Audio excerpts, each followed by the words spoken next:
First, you'll need a cork borer to get your potato strips. Push it through the potato, then use the narrower piece to push the strip out. For this experiment, we need 18 strips. Once you've got as much as you need, tidy them up with a knife and remove the skins.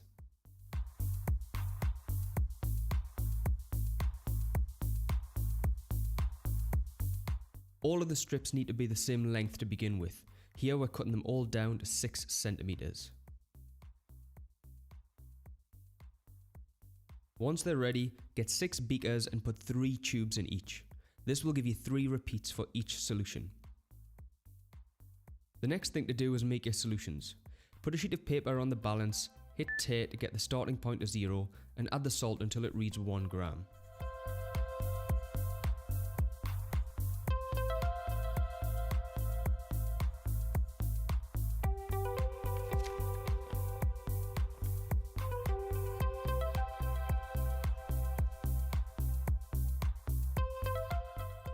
Once that's in the beaker, you need 100 milliliters of water. Pour into the measuring cylinder, keeping your eyes on level with 100 ml until it reaches the line, and then add that to your salt.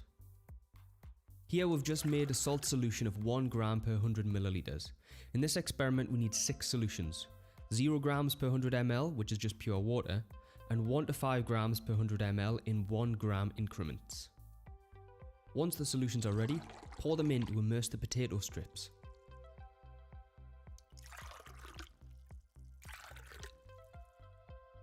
Start the timer and leave them where they are for 20 minutes.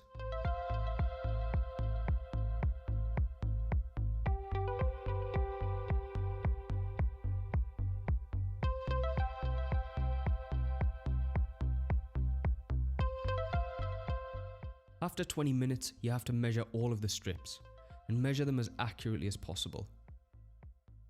To the nearest millimeter is good for this experiment.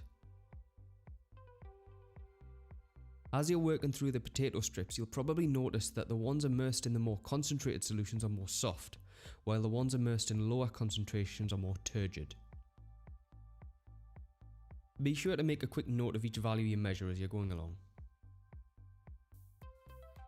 To process the data, you need a table of results with all concentrations listed, as well as the starting lengths of the strips. These all started at 6.0 centimeters. In the next column, put in the values you measured, and then calculate the percentage change for each individual strip. Notice the negative sign on some values. This tells us whether the strips increased or decreased in length. Next, you can take an average of changes in length. These are the values that we need to put on the graph. The graph shows the average change in length against the salt concentration, and the results from this experiment show a nice downward curve. The lower salt concentrations result in an increase in length of potato strip, meaning water has entered the potato strips by osmosis. This means there is a higher water potential inside the solution compared with the potato. We have a hypotonic solution. At higher salt concentrations, however, we have a decrease in potato strip length.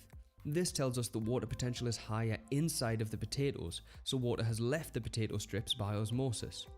We can say that the solutions are hypertonic to the potatoes. At the point the graph crosses 0, which is about 1.4 grams per 100 milliliters of salt, the solution is isotonic, meaning the water potential inside the potato is equal to the solution. So at that point there is no net movement of water.